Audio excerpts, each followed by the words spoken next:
Yo, what's up mga kabuleros? Ito ang panibagong player na ating mapapanood ngayon. Kilalanin natin si Lawrence Batalla.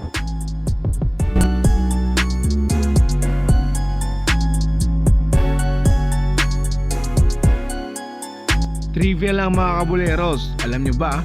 Si Lawrence Batalla ay hindi lang magaling sa paglalaro ng basketball, magaling din siya magluto. Specialty niya ang adobo. Welcome to the Akatsuki. Hindi ko na kayo paghihintayin kabuleros, tara kilalanin na natin siya.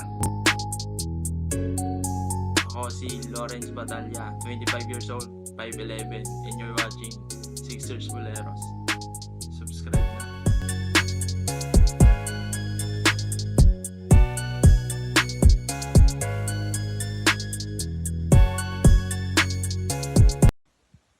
Nagsimula akong maglaro ng basketball nung grade 6 ako. Lagi kong kasama yung mga kaklase ko. Basta uwian na, diretso na kaming court. At nung high school, natuto na din kaming dumayo kung san-san. Tapos, mas matanda yung nakakalaro namin.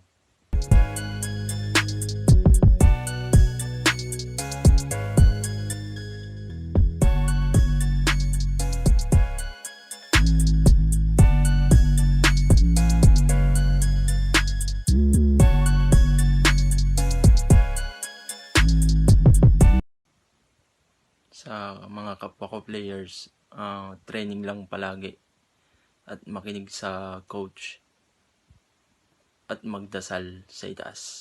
Magbubunga din yung paghihirap mo.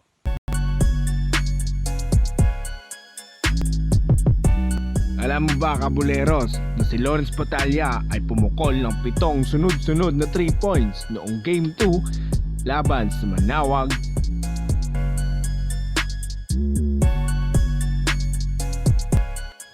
Nagulat ang lahat nung sunod-sunod na 3 points ang pinakawalan ni Lawrence Batalla at doon nanalo mismo ang Ordaneta sa Game 2. Hindi na maawat-awat si Lawrence Batalla pag nasa momentum na ang pagtira ng 3 points, parang Klay Thompson nga, di ba?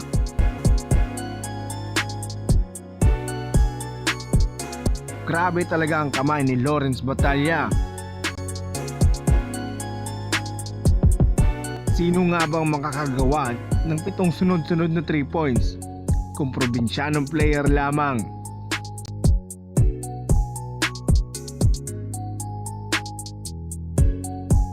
Kung may iba ka pang player na kilala, i-comment mo ang kanyang pangalan at ating i-feature sa next video. Maraming salamat kabuleros sa pagtambay at hanggang sa muli. Welcome to the Akatsuki. Kung bago ka lamang sa aking YouTube channel, huwag kalimutang pindutin ang subscribe button at pahit na rin ng notification bell para lagi kang ma-notify sa ating video.